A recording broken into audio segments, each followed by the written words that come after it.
This lecture turns from the very Catholic country of France and an art market that is primarily patronized by the Church and the Crown to one that is heavily indebted to an entirely different tradition, the middle class and Protestants.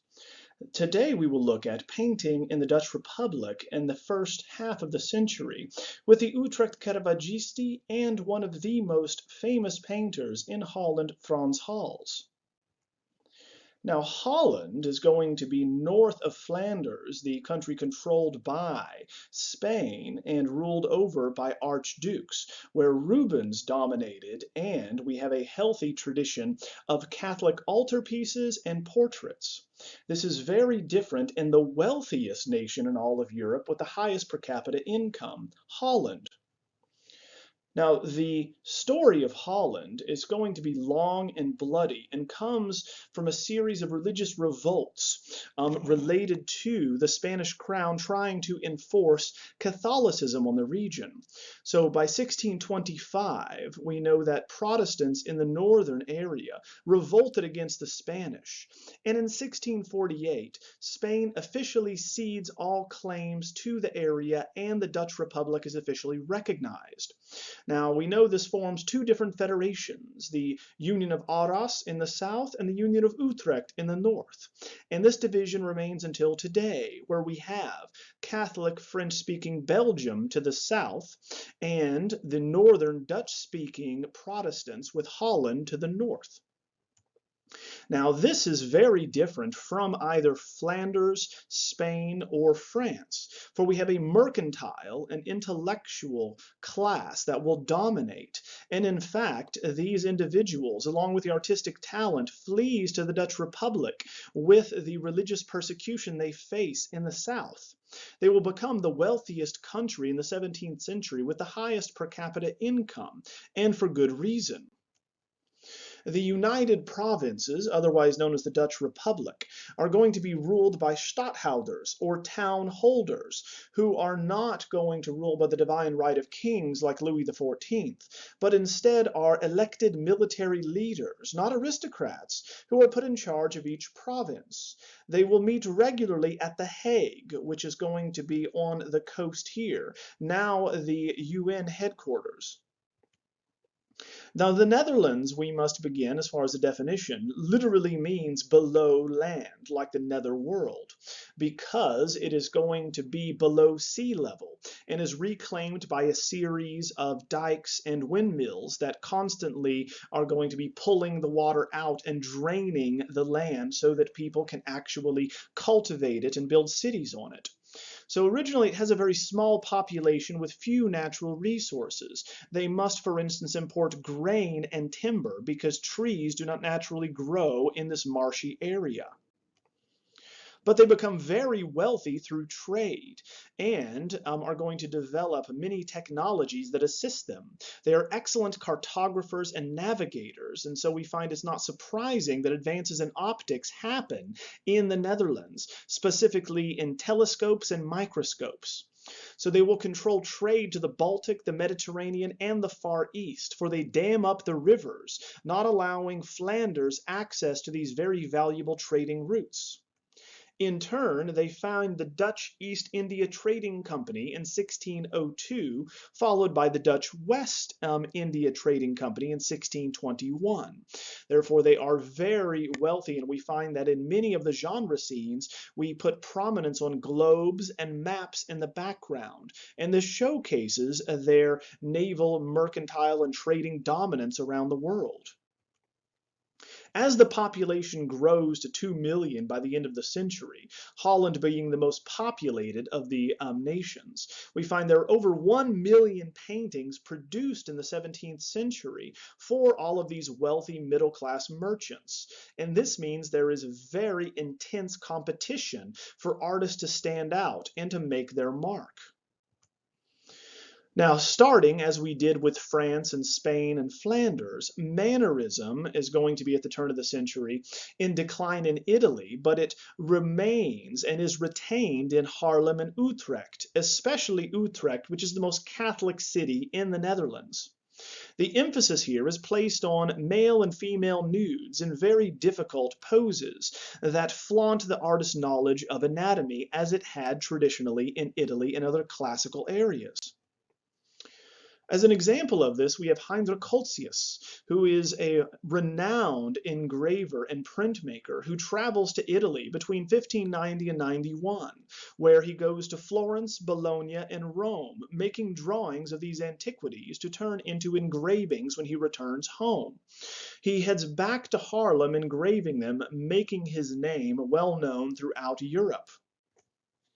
Part of this series, we have the Farnese Hercules to give you an example of the type of work he's famous for. He is known as the best engraver in Europe, for he creates these undulating lines of varying widths, which no one else can do at the time, because this is made by gouging a metal plate with a burin and takes incredible strength and precision. But he is going to be able to produce illusions of muscles with pulsating movement, the like of which was never seen at this point with engraving, with very precise lines that parallel one another, with stippling you can see in the middle if he wishes to add texture. Now, after 1600, he begins to paint, and around that time, as with other areas and artists in Europe, we see the abandonment of Mannerism for a more naturalistic approach. Now, he left before seeing Caravaggio, but we still see the penchant towards naturalism expanding even in the north. In his Vertumnus and Pomona, we have a mythological scene of 1615 showing that he has used a live nude model here.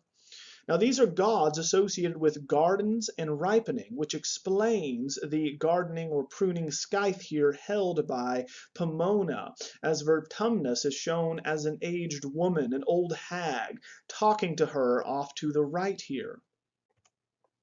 The story comes from Ovid's Metamorphoses, where Pomona, a woodland nymph and a servant of Venus, is seduced by Vertumnus, who transforms himself into an old woman, because time and time again he failed to seduce her in his godly form, in his traditional male form. So we find that he transforms into an old woman to plead his case of how much he loves her, and she is rendered, he is in fact rendered harmless due to the age and gender. So she is not threatened, allowing him to come close as an old woman. Now here we have the female nude and the scene, very popular in the north, representing art and beauty, contrasting quite obviously here with the old hag. We have the young beautiful type and the old type. And this is related, of course, to the deceit of artistic illusion, like Vertumnus's trick, for as Pomona is deceived, we are deceived by this illusion. Now, we can see the move away from the artificial approach of Mannerism in the model that he uses, specifically for Pomona, for Vertumnus as the old hag is a fairly stock character. We can see especially in the hand, which has a suntan on it and carefully observed with the wrinkling of the skin, the belly button and the abdomen with the folds of flesh, and the knee with the kneecap and the various joints and ligaments here, that these are observed carefully from life, for they would have been geometricized otherwise, being filtered through the classical tradition. So here, even with a Mannerist artist, we see the interest in naturalism that will come to really dominate this northern nation. However, the breasts are still distorted here to relate to fruit, for they have a globular formation, given that she is the goddess of fruit and fertility. Holtzius leaves Italy before Caravaggio's public commissions in 1598 with San Luigi dei Francesi and the Contarelli Chapel, so he is not influenced by the artist, but others will be, especially in the city of Utrecht, the most Catholic of the cities in the north. So the Utrecht Caravaggisti, as they become known, are emulators of realism and dramatic chiaroscuro, practicing primarily between 1610 and 1630. Now, the most Catholic city in the Republic should not surprise us then that they will be more indebted to the Italian and the classical tradition. The first artist we will look at is Hendrik ter Brugghen, who will be identified as the best artist in the provinces by Peter Paul Rubens. He is born in The Hague with parents native to Utrecht, moving back there, and is originally apprenticed to the leading artist in that city, Abraham Blommaert. Here is an example of this Mannerist artist and his capacity for creation. He travels to Rome in 1608–14, where he is registered as a master painter back in Utrecht and marries by 1616, dying of the plague in 1629, leaving 7 children and a pregnant widow. What is interesting about ter Brugghen and how those in the south and the Catholic regions view the art in the north, he's picked out as the best painter, for he is also going to practice male and female nudes and base his work on more classical models, even though he is influenced by Caravaggio. Here in the concert of 1626, we see the tradition that will eventually influence Delator, for we have a candle lighting the interior scene as 2 musicians, one playing a flute and a woman playing a lute, look back out at us with one eye as a young boy sings in the background with another candle behind his head, shadows cast upon the wall, whereas we have half-length figures seated at a table with a fruit still life in the lower right-hand corner. All of them are dressed in contemporary attire, and the seems rather familiar. Now, the Caravaggisti in Utrecht had access to private and public commissions by Caravaggio and produced themes based on those of Caravaggio, like the card sharps, fortune tellers, and musicians. However, we know that blending elements from different Caravaggios here with the concert, we still, even though we have the same subject, do not have the tenebroso of Caravaggio. Instead, we have muted lighting with soft browns, plum, and turquoise colors that are more sensitive and will eventually lead to other nocturnes, even though he did not himself practice them. Here in Melancholia of 1625, we can see how he will be influential and formative to Delator. For we have a woman in an interior space with a nondescript background, staring at a skull with a candle lighting her torso, her arm, and her face, and once again casting everything else in shadow with an hourglass behind, all the classic markers of a memento mori or a vanitas. So this is from the Magdalene tradition, where we have a woman contemplating her past deeds and her own mortality. But the iconography here, that being what she's wearing and how she is placing her head in her hand, come from that of melancholy or melancholia, that being depression. Now we know that Magdalene commonly is going to wear red, not whites and blues, as we see in the example of ter Borch here. Instead, we look at Delator or Caravaggio's example, and we find a more traditional penitent Magdalene alone in a room, considering her past misdeeds. Now we find the iconography is taken from the very popular northern German artist Albrecht Dürer in his Master series, this one, Melancholia 1 from 1514. Everyone would be very familiar with this in the north and in Italy, where we have a female figure with her hand cupping her head as she is depressed, the thwarted artistic creation unavailable and unattainable by her. So here we have a different tradition. So this is obviously how Delator will be influenced by ter Brugghen, where we have, once again, a woman in an interior space with a visible light source being a candle as she holds a skull, obviously contemplating mortality with all of the markers of vanitas. The art, of course, that would have impressed Rubens would be, as an example here, his painting of Sebastian tended by Saint Irene of 1625, where we have the mastery of the male nude shown with 2 female, one being a saint and the other being her maidservant, helping Saint Sebastian down, untying his bonds, as Saint Irene removes the arrows from his torso. Now, earlier, Saint Sebastian is going to be shown defiant and erect, standing up, looking up to the heavens, with arrows piercing his body, hands tethered behind his back or to a tree. Now he is shown fairly lifeless, nearly deceased. Now, Saint Irene, the patron saint of nurses, is described in 1586 by a theologian who writes about her rescuing and healing Saint Sebastian. The treatment then becomes much more common, where you have a woman tending to Saint Sebastian. Instead of defiant and on the verge of death, he now is shown being taken care of by this patron who will eventually serve as a model for nurses. The body is in the same position, interestingly enough, as the earlier Descent from the Cross by Rubens. The life shown drained of St. Sebastian as this pallor, this very pale, once again, coloration is going to show that blood has drained of him, while only the smallest trace remains on the body, minimizing the horror of the event. So this is reminding us of a deposition scene and the rather Italian influence, both felt by Rubens and seen here by Terbruggen, because they have more connections to the Catholic tradition than their Protestant neighbors. Now, Utrecht, interestingly enough, is spared in the iconoclastic riots that ravaged the rest of the Netherlands in the late 16th century as a protest to Spanish domination. As it was seen as a symbol of the suppressed Catholicism in Utrecht, they protected their religious monuments and imagery. So we don't have the same type of gap in the historical record in this one city, and we have better records of what art looked like. Now, the artist that would be the most famous of the Utrecht Caravaggisti and the most successful would be Gerrit van Honthorst. The Italians who knew him called him Gerardo della Notte, or Gerard of the Nights, for his appreciation of nocturnes and these nighttime scenes as they saw them.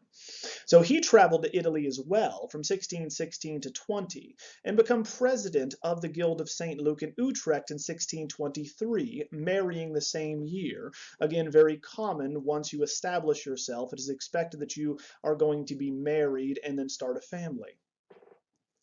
Here, in his Saint Sebastian, the same subject that we just looked at, this one in 1620, we have the similar positioning of the body, also showing Saint Sebastian having succumbed to his injuries, crippled, falling down from his standing position he had earlier, which we can see based on the trail of blood, which ran directly down his thigh, for instance, or down his arm as he was standing.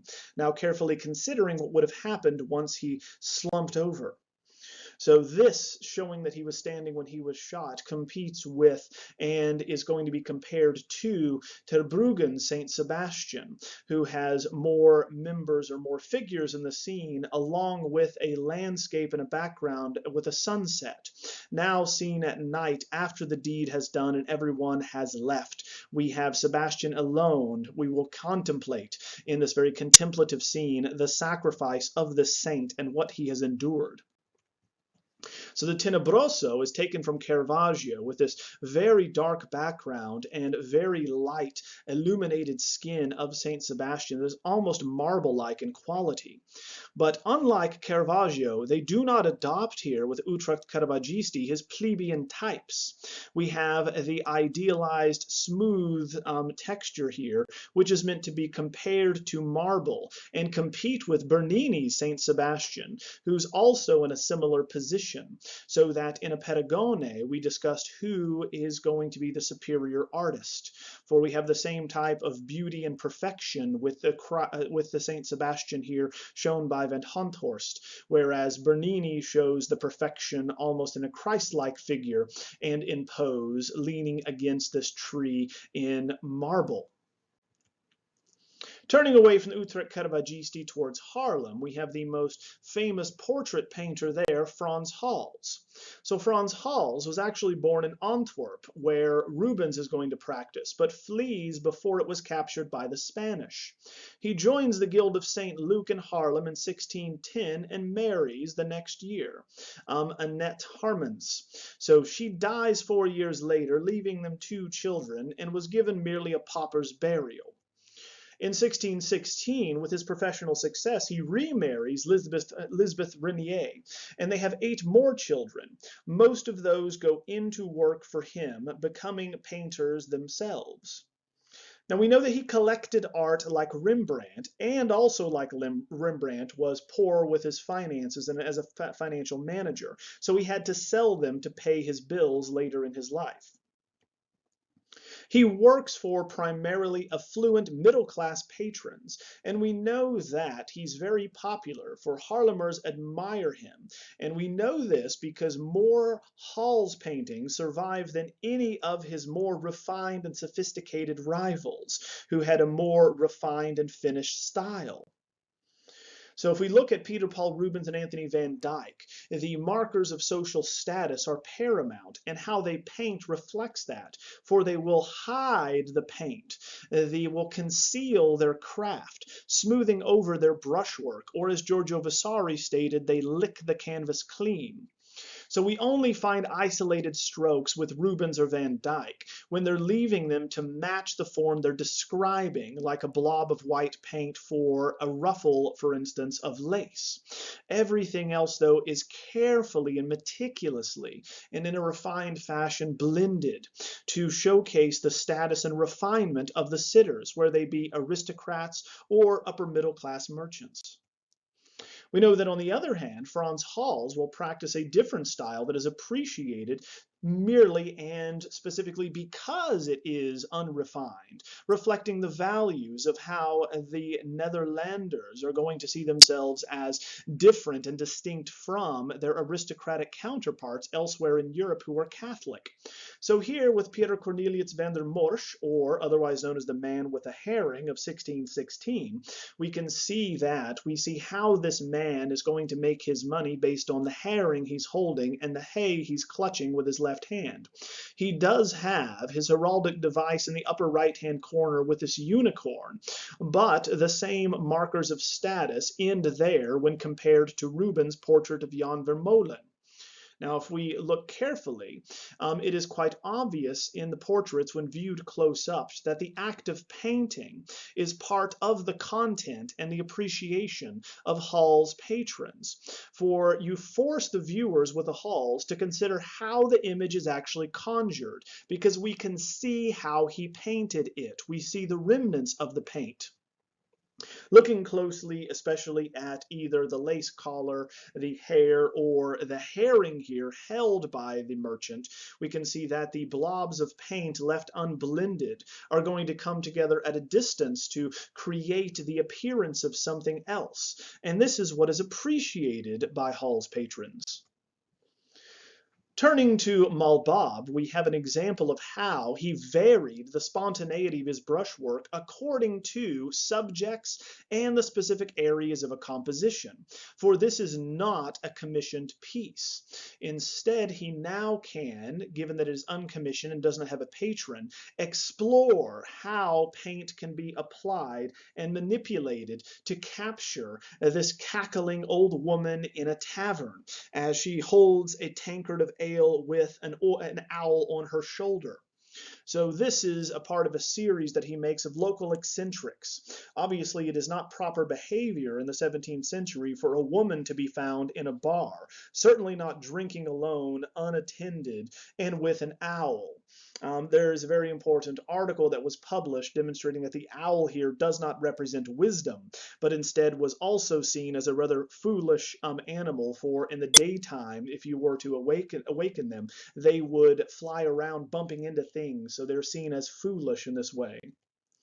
Now the brushwork here is much freer, so we can see that in the face of Malbab here, that he restrains himself when working with wealthy sitters, but his true passion for the rough brush style left unblended comes out in these non-commissioned works, as we see the spontaneity captured here of this woman in motion, laughing loudly and, as they would see it, inappropriately in a public space.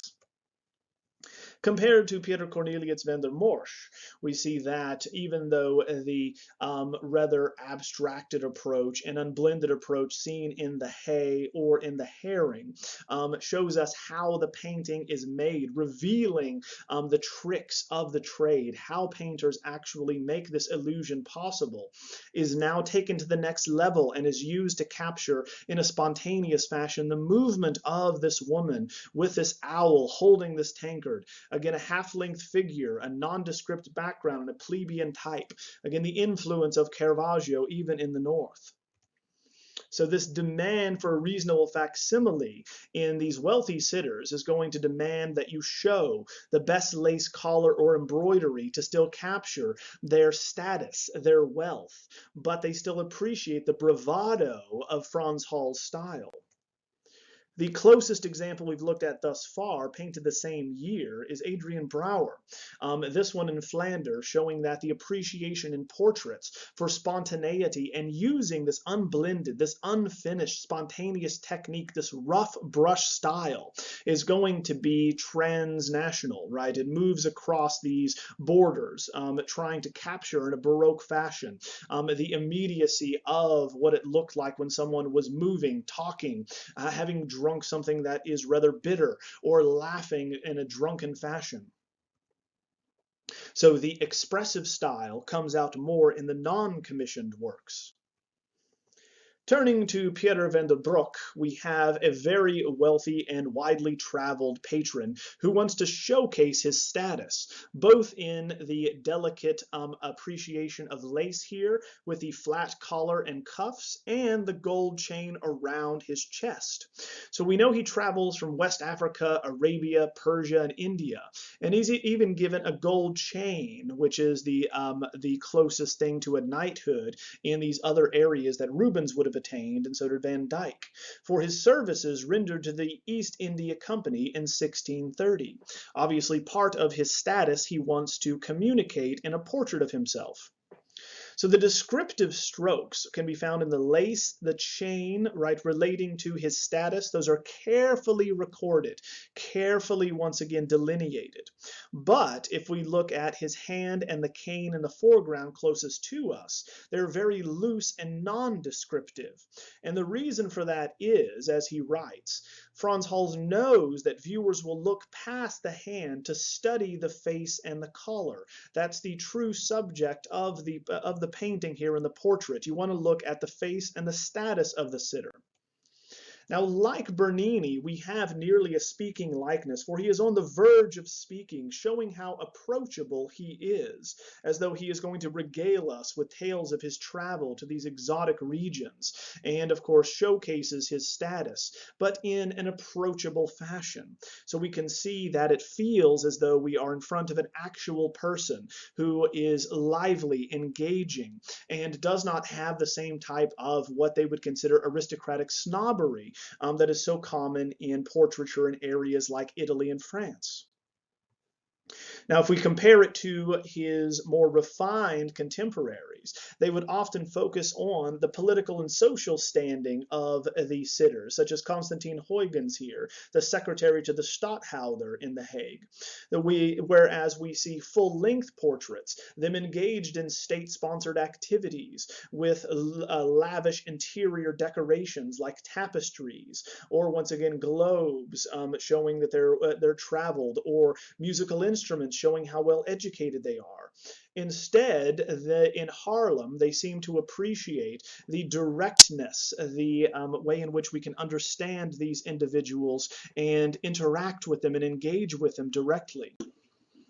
As it was appropriate to compare Hall's single portraits to that of Rubens, we can also compare the couple's portraits, such as Isaac Massa and Beatrix van der Laan here from 1622, where the new young couple are out in a garden full of symbols in the north associated with marriage and fertility and fidelity. In the background, we find another couple is going to walk arm in arm in this lavish, almost Italianate estate. The composition is divided in two, with the couple on the left-hand side. The arm of the new bride Beatrix very gently resting in a more relaxed fashion on the shoulder of her new husband, who leans back to smile and talk to, engage with us as we walked up to them to discuss their new union. He places his hand inside his jacket.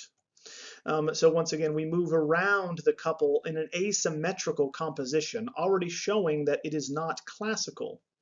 So this is a fleeting moment of informality, still appreciated even in couples portraits. The spontaneity can be seen in the clothing, say of Isaac here, if you look at his cloak and his legs especially, and the thistles in the lower left-hand corner.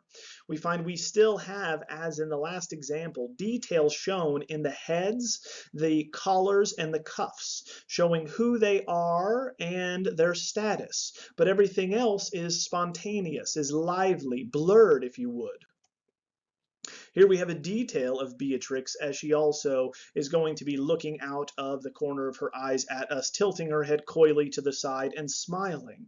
This is very informal and contrasts greatly with the stiff-necked Genoese painted by Rubens. So comparing it to Rubens' own marriage portrait with his first wife, Isabella Brandt, we can see how his is more classical, even though it is relaxed, as Isabella is seated on the ground, but the composition is circular, with their hands being the most important part, interlocking, showing that they are married. Each one of the women, of course, are going to be wearing a wedding ring on their right forefinger. This is identifying them as a married woman now. In the north, we include other Dutch symbolism, though, such as the Garden of Love, including ivy, representing steadfast love and faithfulness and fertility, whereas the thistle represents fidelity. You are faithful in this way. Now, turning to a type of portraiture that is the most challenging and the most rewarding financially, we have group portraiture, which is very common in the north, not so much in Italy and southern areas. So we can see here in the Renaissance, the 12 members of the Haarlem Brotherhood of Jerusalem Pilgrims by Jan van Scorel, that each member of this particular organization shares the cost equally for the portrait.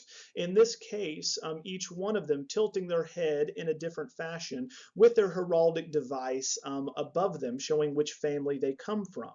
But it also showcases another problem with group portraits. That is, they will appear rather stiff and unconvincing if they all are merely lined up. Here we have a move towards a more informal approach with Cornelius van Haarlem in his Banquet of the Officers of St. George Civic Guard from 1599. The Civic Guards are quite common in the Netherlands, for they protected the various cities from invasion, especially from the Spanish controlling Flanders to the south. So showing them all together in a portrait is something that is well established by the time we get to the 17th century. Here we have them all seated around a table, turning their heads back towards the viewer. Frans Hals, in his Haarlem Militia Company of St. George from 1627, shows how we further can show a more spontaneous and believable banqueting scene by showing the informality of it, as he also applied to his other portraits. In this, we find men variously are talking to one another, drinking, holding goblets, eating, holding silverware, gesturing, all in a rather informal setting, and also spontaneously captured. So this is an annual function honoring the retiring officers in this particular militia company. Now, these are the ones that fought at Breda 2 years earlier. So we find that the surrender of Breda is going to be captured and illustrated by Diego Velázquez as a military triumph for the Spanish. But the Dutch remember it quite differently, for they valiantly defended their city for a full year. Now, this solves the problem of the so-called Last Supper dilemma, which is how do you show a group of people around a table and make it look natural? So we find that Leonardo da Vinci just placed everyone on one side of the table, which is not believable.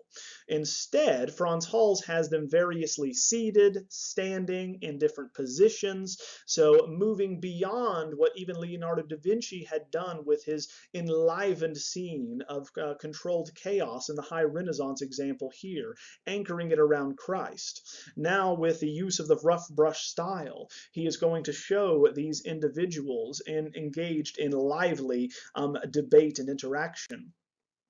The variety of poses and head levels also helps and assists to making the scene look natural and spontaneous, along with the spontaneous technique that corrects these earlier stiff poses, which looks as though we asked people to stand still for a prolonged amount of time.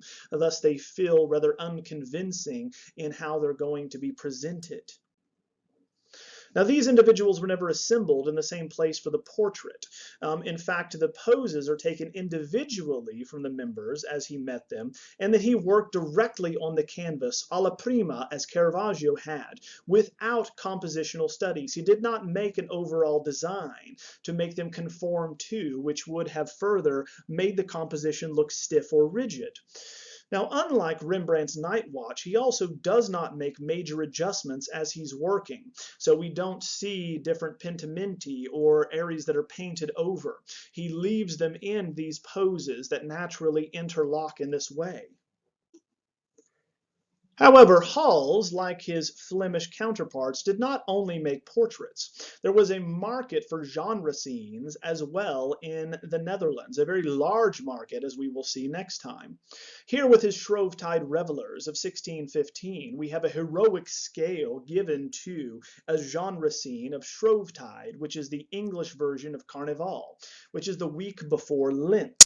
Discussed previously with Peter Bruegel the Elder's Carnival and Lent, as we see these two fighting customs within a community, challenging them. So this is everyone blowing off steam right before we enter the rather penitent and reflective period where you deny yourself certain pleasures like that of meat. This is life-size as a genre scene, which has a market just like in Flanders, but a much larger market exists in Holland, where people appreciate seeing what people would actually do at different times of the year in these especially festive atmospheres, like Jordaan's The King Drinks, another example of a group blowing off steam, as it were, in this religious festival relating to the Epiphany. Now, this is going to be seen as though seated across from the revelers who look out at us as though we are joining in the festivities in this tavern with these individuals dressed in costumes and acting out characters that would be familiar during Carnival. The main individual in the center is actually a male actor dressed as a woman who attempts to control her drunken male companions. So this is Pickle Herring, or Pickle Herring, one of these actors at Shrovetide in these parties. So they would wear different costumes and play different roles, just like in The King Drinks, where you would elect a King Herod, for instance, to lead the drunken festivities. Off to the side of the main female actor here, a man dressed as a woman, we have Hans Wurst, who has sausages all over him, and another actor leans on him with his shoulder with a crude or lewd gesture, making a hole with one of his hands, putting his finger through that with his other, a gesture relating to intercourse.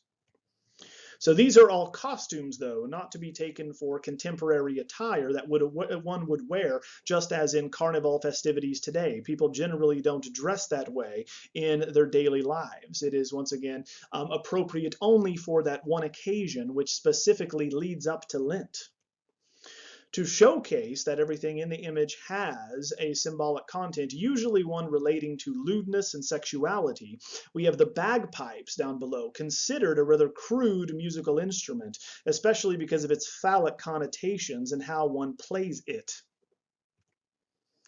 Now, the late style of Frans Hals is going to align with the others we discussed, with Rubens, and we'll also talk about again with Rembrandt. Here we have the Regents of the Old Men's Almshouse of 1664. In it, we have a group portrait, just as he produced earlier, but with his failing eyesight after the age of 80. We find that the figures become much more somber. The colors, once again, are going to be faded and washed out, and we do not have the same control over the rough brush technique. Compared to his earlier group portrait of the Haarlem Militia Company of St. George, we lack the depth of engagement and interaction and even the settings that we see earlier in his group portraits. And the individuals themselves are painted in a blotchy and almost incomprehensible fashion, discarding the trivial detail for the essence of the sitters now. They no longer smile, they no longer interact with one another, and instead of the thickly painted, almost impasto-like approach earlier, we now have thinly painted glazes that are more common for what we would consider his alter style, his old age style. Looking at them, we can see how he retains, showing us the actual painted application with the white collars and their clothing. But no longer do we have the engaged vivacity earlier in his career. This is common not only for Peter Paul Rubens, whose Altomaniere or Alterstil, his old age style, was loosely and warmly painted. So too will we look at next time Rembrandt, whose style will turn to one after his failing eyesight is going to take over, to a painted style that is also warm and loose, but that he also is going to disregard the brush altogether and start painting with his fingers. He will finger paint, actually, and we will discuss that next time. So with painting in the Dutch Republic, we will turn to Rembrandt, possibly the most famous painter, and whose work is going to stand in for the Dutch Republic and celebrated on their Independence Day next time.